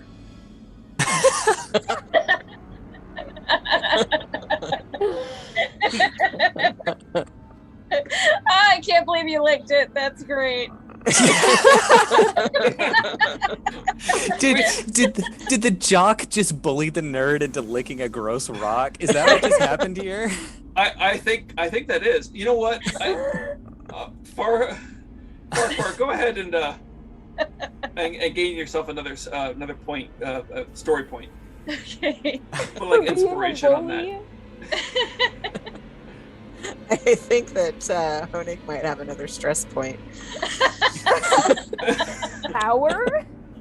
Oh, that's great. All right. Yeah, so you get the sample, but you look up and you don't see any evidence of the creature he spoke of. Yeah. Except the vent is open, maybe. The vent's open. That's weird. It's not supposed to be, but on the other hand, like, it's not the first vent you've seen just open in the place. Because when the ship did its thing earlier on in the very beginning, like I said, there were a bunch of stuff that was sort of disheveled and stuff falling off and vents knocked open and whatnot. So it's not unusual. Like, it's supposed to be closed, but And we don't see anything else. Nothing. no, just this stuff that's covering a couple couple of the bulkhead pillars. It looks weird and apparently tastes a bit sour. Why don't we head to the science lab and see if we can? Yeah, I was just gonna say I can take this to the science lab and All right. So while analyze it. While you're doing that, Kingsbury is up at the armory. So access to the armory is typically you, the captain, and then the security team are the five people who have access to the armory. Anybody else to gain access to the armory would have to hack the door open or something like that. But the armory, it's not much. It's a bit of a closet, but the cupboards and whatnot. There's normally be a rack that has all of the weapons stuck on it. Mm-hmm. Almost all of those are dumped on the floor. The door was locked when I got there, though, right? Yeah, the door it wasn't was just closed. hanging the door open. was closed and locked when you got there. And your access gets you into the armory. This is a mess. As you're looking at it, going, you get a bit startled as the captain has come up behind you. She's got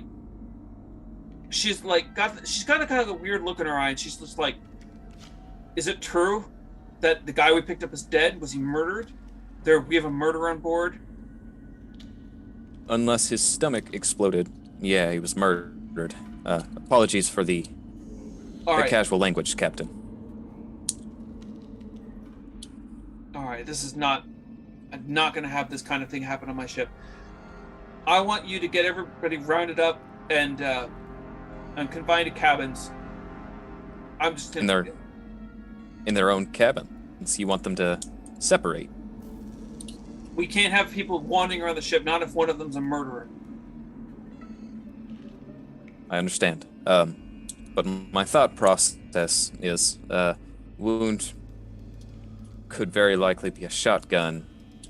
The only people that have access to the armory, at least, and I'm looking around and I don't see that any shotguns are missing. Unless there are some missing? There are some missing. Specifically, doing a quick count, you find that there are 2 shotguns missing. Now, one of those was probably probably Wong. He uses a shotgun. That's his preferred weapon. That's the one that he typically grabs, and he's got a personalized one. That's gone. But one of the regular, there's some 3 regular shotguns, which are sometimes used for, I don't know, repel boarders or deal with dangerous wildlife. One of those is missing. Someone, and I hope to God it is not Farquhar, has a shotgun on their person, or they did at one point. Oddly, Farquhar is the one person you imagine probably isn't carrying a shotgun, because her favorite weapon is a smart gun, which is a big rifle thing. It's far more dangerous, but that's possible too. So it's not seeming like it's going to be the captain, me, or Farquhar, the only people that are on the ship right now that have access? So the only other than hacking the door open, the only people who have actual access to it is you, the captain, and the security team, Farquhar, and the other 2 that are missing, that are away. Captain, has the director heard about this mishap? He would have heard the all call when I told everyone to get down to the lower engineering, but I don't think the director knows that we're missing any weapons. I don't think the director was sent here to assassinate me. Well, he was sent here to assassinate your job, and that's my number 1 priority to protect. I'm sure this doesn't exactly look squeaky clean on your leadership, even though I do understand it was most likely under my command that something like this happened.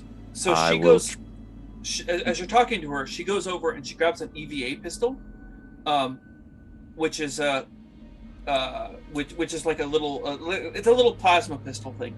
She puts it she's got not like a holster, but basically she puts it in a holster kind of thing, and then she's like, "I trust you can take care of it if I can trust you," and then she walks off, and she's clearly wasn't even listening to you. You've known Captain Stone, you've got a long relationship with her, and she's Burns times 2, as far as stressed out. Would I, knowing Captain Stone from having worked with her for 9 years at this point, something like that, yeah. Did she just tell me to assassinate a man? No. Okay. No, she didn't tell you to assassinate the man, but yeah, she's told, what she did tell you, and kind of in an order, was to get everybody and get them to return to cabins. So I'll do that first. Make a polite and apologetic ask for everyone to return to their cabins and try to make up a complex lie for the director. All right. So as you go by,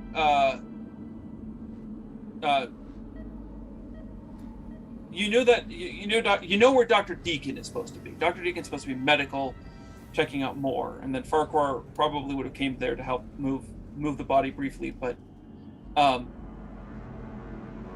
you know they're in that parent direction.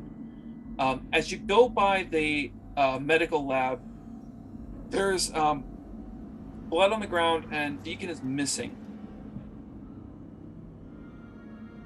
Where's the body that they took earlier? Moore's body is still there. Moore's body is present, but Deacon is not. And there's like a splatter of blood that's down there. A splatter, not just like a pooling. Not like a pooling, because the where the Moore is kept is a table tray that any blood running off of it would run into a collection. But there's like a splatter of blood on the ground. Shit. Sorry, Captain. Okay. I'm gonna get back on the speaker. Okay. And I'm gonna say, abandon the previous command. Everyone meet in the meeting room. If you do not, you will be considered a traitor and will be launched out of the airlock as soon as you are found. This is not a drill and this is not funny. Meet in the meeting room. All right. So I'm just trying to group everyone up at this point. Okay. reiterate what I said. And if the captain's not there, that's actually fine. But I want everyone in each other's vision here. So Honig, Farquhar, Burns all show up on pretty quickly. The captain doesn't show up, and the director doesn't show up. Now, the director probably, most of the time, you haven't been with him very long, like a few days, he's been mostly spending his time in his crew cabins and living spaces. You passed by, like, the main living area and he wasn't there. Maybe he's in his crew cabins. Farquhar, we are unfortunately nearing a point that could be considered equal to martial law. I hope you understand that with you and your instincts, you will have authority in tough situations. By the way, I think all that's happened currently is given Kingsbury a level of stress. Okay. However, do not. Even at this point, there is a reason that hierarchies like we have as the officers exist on this ship. We need to keep our heads cool and we need to listen to what the captain says. But be careful and keep yourselves armed. Where is the captain? Somewhere safe, I can hope.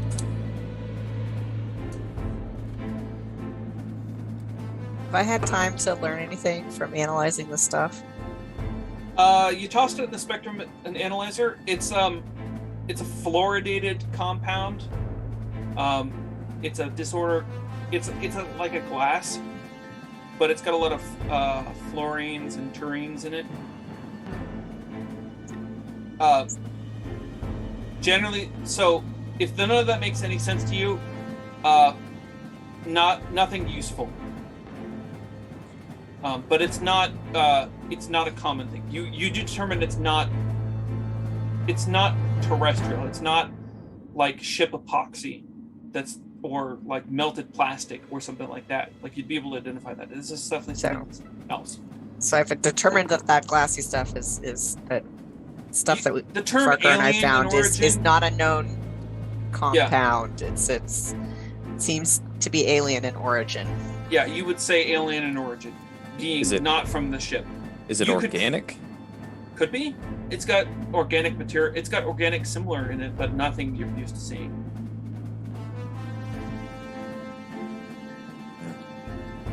Dr. Honig, any sort of theories on what could be happening here?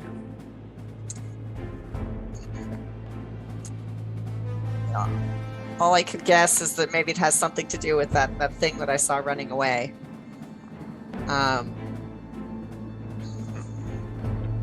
Okay. Consider me a... But I'm not a xenobiologist. I'm not that kind of doctor. Well, consider me a believer then. Do you know of any ways that we can check the ship for something like that? So I will tell you what you do know.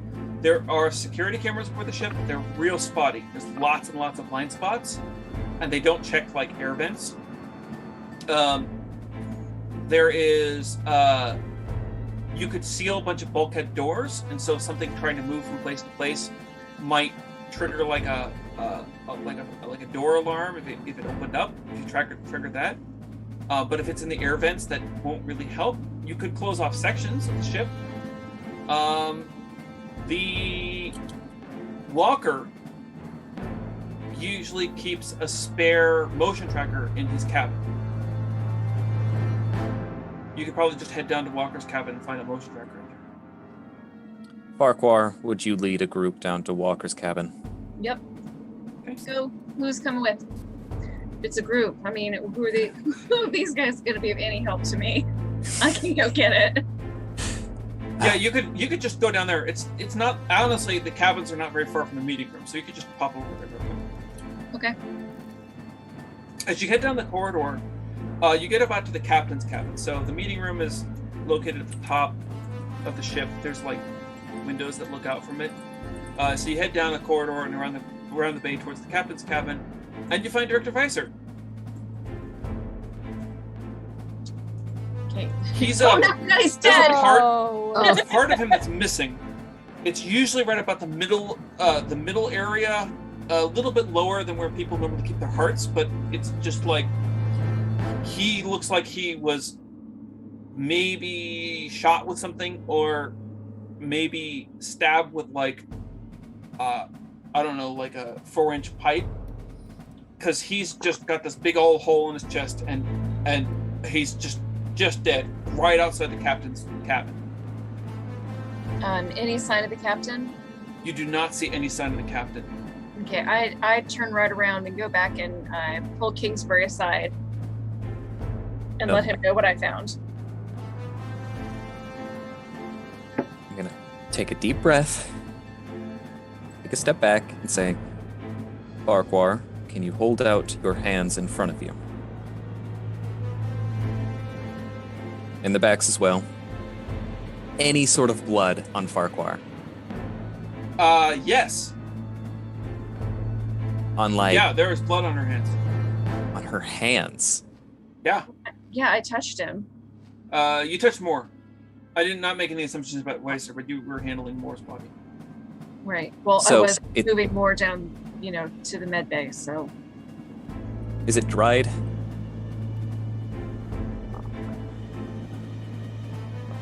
Yeah. Yeah, it's not fresh blood. I don't know, maybe. I make no assumptions. Did you handle the director? No, I just looked at him, examined the body, but no physical contact. Okay. Right. See if I can do this here for you. There's currently nobody on the bridge, but I'm going to say that for sake of convenience and narrative purposes, there's a terminal in the meeting room that has communication, like it's the main communication there, and that blinks. It's indicating there's like a terminal and there's like a handset, and it's blinking, indicating that you're getting contact, you're being hailed. If nobody would be on the bridge, I guess it would start linking to other terminals until it got to somebody.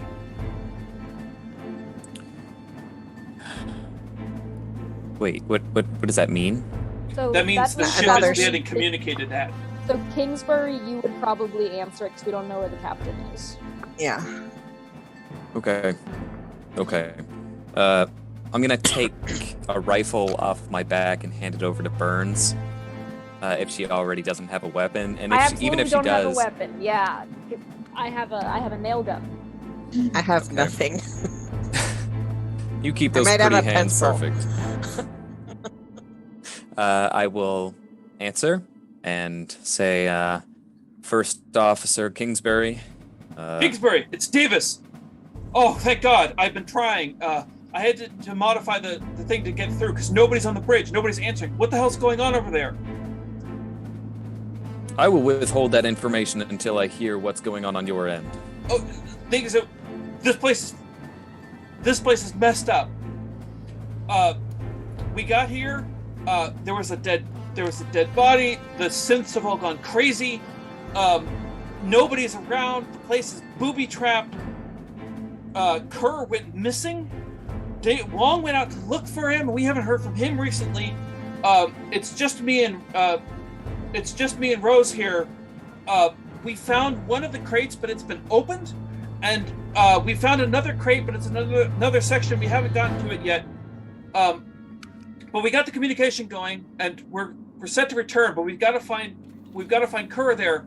But nobody's been on the bridge. What's been going on? We have been preoccupied, and you should be worried on your current mission. And currently, I believe with all the issues going on, you will return with what you have, people included. As you say those words, the alarm starts going off, and the terminal you're in front of starts blinking. Mother's voice comes through and says, "Primary reactor set to detonation. You have 10 minutes to reach minimum safe distance." What? I'm probably gonna run like wherever the nearest equipment panel is. I'm gonna run over to try and check on that, I guess. Burns, what causes that? What causes that? According to Mother, the primary coolant system has been disabled, and the reactor is set to supercritical. In about 15 minutes ish. Okay, the reactor is going to go supercritical and will break its containment, and the ship will be reduced to smoldering bits of molten metal flying through space. Okay. And you have about 9 minutes now to get to an escape pod. Okay, something's happening with the coolant system. We only have about 10 minutes until the ship blows up. We're going to the escape pods. Here we go. So there are 2 escape pods that you know of. The closer of the 2 is EEV-2. It's back at the rear of the ship.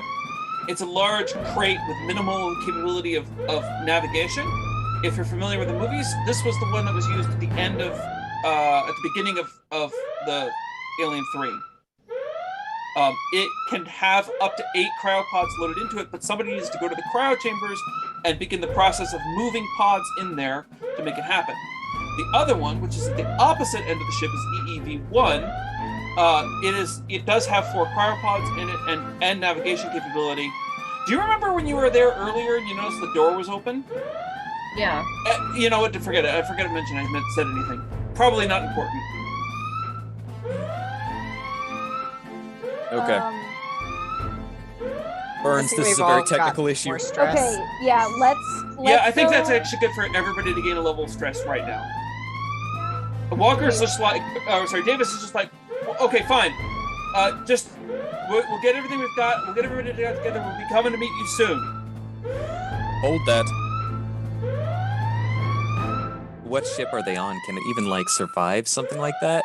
I asked. I turn it off and I asked Burns this, like the ship that they're on, reasonably. The if they try to Pamela- turn it back. The Pamela, which by the way is modeled after the kind of dropship that was used in Alien Covenant, if you're familiar with that film, is a shuttle. It has no cryo capabilities, but like operates, can like land on a planet, and has like some facilities there. It's got like sleeping and eating. It's got like a room in a medical bay and science lab and whatnot. And they're currently over on the space station, which has power, but Davis says is messed up and everybody's dead. Okay, I think we should load as many cryo chambers as we can into EEV-2, and because that's you only the need- larger ship. You only Or need are we- 6, like the 4 of you plus the captain and deacon. Are we not trying to meet up with that away team? You could do that too. Load up as many cryo chambers. I figure Yeah, our yeah, ship yeah. is about to explode. Yep. So I want us to You put. have 8 minutes to reach Okay, minimum safe distance. Okay, let's load as many as we can in 8 minutes. We're taking off at 2 minutes until it explodes, or whatever, however long we need. What's the risk of trying to meet them?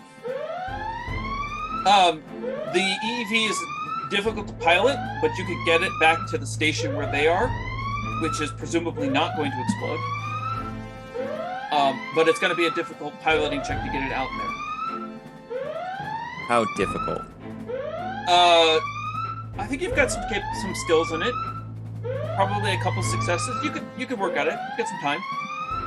You feel that because you've got how many ranks in piloting? I think it's 1, but you got like an agility of 3. 1 agility of 3. I mean, you think you could probably pilot the EV to the station? It's not that far away. Burns, Okay. you were gonna say something. Say anything that'll make me change my mind on what I'm about to say. No, sir, I don't think that we can change our mind. I think we are running out of time. You have 7 minutes to reach minimum safe distance. Okay, I'm going to start loading cryo chambers because I'm assuming that's something you need to do with heavy machinery, and Yep. I'm going to do that. So two things need to happen, and you guys know this. Somebody's gonna need to go and load cryo chambers, which will be heavy machinery, to initiate the process to get them shifted to the EEV, because it's the way it's designed is like if there's an emergency on the ship has to be abandoned. Cryo chambers get shoved into the EEV, and then the EV ejected. So somebody has to start that process to make that happen. Somebody else needs to go to the EEV to prep it to launch properly. Burns, why don't you prep it to launch, and I'll move the cryo chambers in. Okay. Sounds good. So it sounds like Farquhar and at least Farquhar's heading to the cryo chambers area. Yeah. And Burns is heading to the EEV. Kingsbury, where are you headed? I'm gonna pull Dr. Honig aside. You got him. I'm gonna grab him. I'm gonna pull him to the side while they're working on it, and with just the most stern face, I'm gonna say, "I respect your intelligence, and I also respect your lack of a want to be here. I don't think we can pick up those other people, or we shouldn't. Not testing it. It would be preferable to get the captain out here, but last time I tried to do a shit like this, I killed 8 more people. Okay? I think we should cut our losses and tell them to only load 6, and we're out of here. And I want to know what you think, so that way if it all goes bad and we kill the rest of them by accident, I have someone else to share the guilt with." You have 6 minutes to reach minimum safe distance. I think we should save ourselves. Okay. I'll give the order. While they're loading, if I see them loading past 6 cryo chambers, I'm gonna say, "Turn off the machine." All right. So as you guys, as Kingsbury, so Farquhar has sprinted out of there to go to the cryo chambers. Burns has gone with her, but then they're splitting up because it's down the same corridors. As you and Honig finish having this conversation, the air vent kicks out of the side of the in the meeting room, and a creature that's black like pours out of the ceiling vent. Very cat-like. You know how when a cat's like sleeping and they kind of go kind of liquid? It gives you that impression. This creature is as it drops down gracefully, like cat-like, landing on the ground, it stands up to its full height, which is about 10 feet tall, with a large, bulbous black head and an impossibly long tail. And as it looks at you, and it is looking at you, even though it has no discernible eyes, it opens its mouth and like saliva dribbles out, and like a second set of teeth clench within that jaw. And I need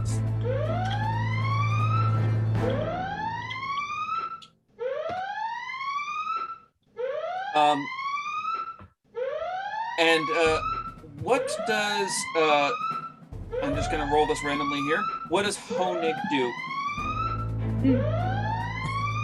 I mean, besides the obvious peeing himself, that's acceptable, but like that's a free action. He's just trying to get away from that thing. Is there a table to crawl under? Honig dives under the table. Kingsbury, what do you do? Don't forget the escape pod. Go now. Don't forget my orders. And I'm reaching for my revolver while taking a couple of steps back. So he's trying to get to the door, and he's kind of like scrambling, like mostly on his hands and knees because he was under the table. And... Okay. So what I'm gonna want, Kingsbury's able to draw his service pistol, his revolver, and could even make a shot if he wants. I'm gonna do a quick draw. Quick draw. Honig is trying to scramble basically behind this thing and not be seen. That is a mobility roll. So I'll have Honig make mobility roll first.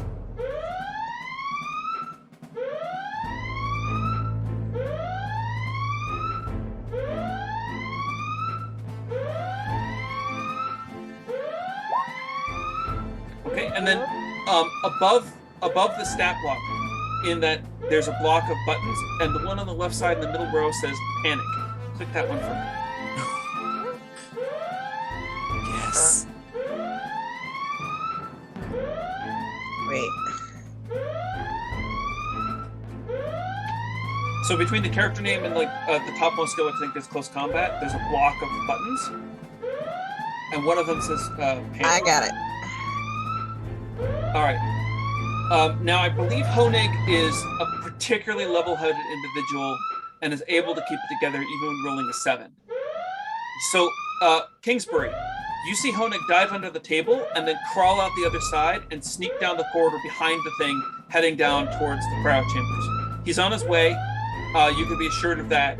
But there's this creature that is fixed eyes on you, and I need you to. You've got your pistol. You can take a shot at it. And just slowly reaching towards my pistol while like taking a couple of steps back as to not anger it. And if possible, I want to kick the table in front of me into it and then try and shoot it in the face. Okay. So, as you start to slowly do this and you kick it and you shoot it, it whips around with its tail to hit you. Okay. I need you to make me a close combat roll. Okay. Close combat. No go ahead and roll that stress result for me as well. Stress result. Can you remind me where the stress button is?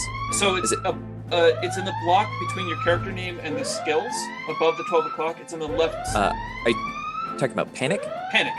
Oh, yeah, okay. That's an right. 8. So, as you pull out your pistol and do this, and you go to kick it, this thing whips around and smacks you with its tail. You take 2 points of damage, and it knocks the pistol out of your hand.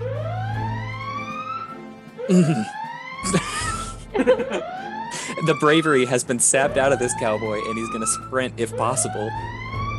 Yep. So you turn and run. He's yelling to Farquhar, like, Farquhar's gun. already gone. Farquhar already left. Farquhar, you make it to the cryo chambers, and you begin the process of doing it. And as you go through there, you recognize that you're able to get 3 of the pods loaded in to be transferred over. Just 3. The next pod that would transfer appears to be stuck. Like it just kind of got in there and it kind of turned a little bit. And you're going to have to make an attempt to actually get it, or you can call it good and take off. You have 3 minutes for minimum safe distance. I'm going to make an attempt. I can't leave my crew behind. Okay, so I'm going to need you to make, I think this would be a heavy machinery roll. You're not normally skilled at, but I believe you do have levels of stress and quite a bit of strength. Any modifiers? About this point in time, Honig shows up. Honig, you see that 3 pods have gone, and Farquhar seems to be struggling to get another one going. Are you able to help? Or are you going to, call it good? This is a hard one for him. I'm sorry, I made you lick the rock. Well, he just kind of he mainly has 2 self-interest, minutes to and the reach company minimum. We're all doesn't gonna care die. how Let's many go. of us survive. So let's go. Okay. So it sounds like Farquhar, Honig is not doing this. Farquhar, are you still going to try to? No, I'm haul-assing out too. Okay, Burns. The EV seems to be in good shape. Okay. But you need to make a piloting roll to prep it. Now, you're probably not trained in this, but you've seen it done many times, and you've got a lot of stress, which should give you a good amount of focus. Let's go. Nice. The EEV begins to prep, and as soon as that happens, 3 pods load in. 1, 2, 3. Okay, where's the other 5? Well, you'll be able to ask that question to Farquhar and Honig as they come up. Actually, let's ask that question now. Hey, there's only 3. Did something go, what, where is the rest of It's the only ones we can get in. We gotta go. We gotta go now. Okay. We got what, a minute and a half? Okay. Where's... You have 1 minute to reach minimum safe distance. Oh my god. Okay, fine. Close the doors. Can anyone pilot? Has anyone ever flown a ship? Awesome. Okay, I got it. Here we go. Not that kind of doctor. All right. Okay, Kingsbury. someone... Someone close the doors. I guess I'm driving this thing. Kingsbury, I need you to make a mobility roll Okay. to be able to get away from this thing, which is charging after you. Can I use a story point? Is You that a thing can. that I can do here? Yes, absolutely. But I still want you to make a mobility roll for me, as it is.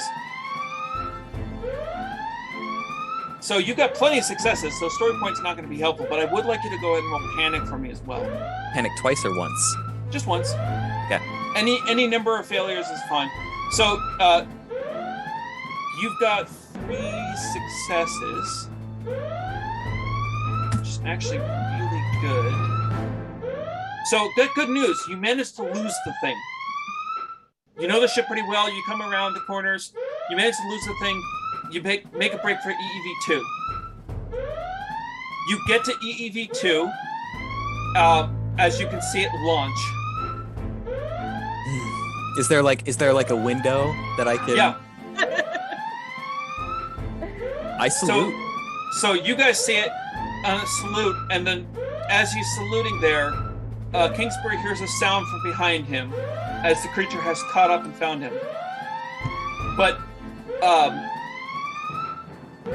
before, Kingsbury closes his eyes, and just then an explosion rips the ship, starting in the middle and extending out to the ends, and the EEV2 spins away, buffeted by the blast under some pilot, and as you regain control of it and balance, you can see a shuttle leave from has left from the station, is coming over to the Malaga as it explodes out. Oh man. Roll credits. Yeah. Nice. All right, and then if our producer wants to take us into ending, and then if you guys stick around for post credits, we'll talk about the game. Thank you, everybody who's watching. Thank you for watching.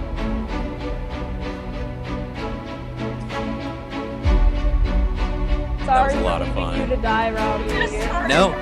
No, that's what Kingsbury said to do. So Yeah, that's what he would have wanted, I think. He would have wanted to go down with the ship. Yeah. I mean, he would have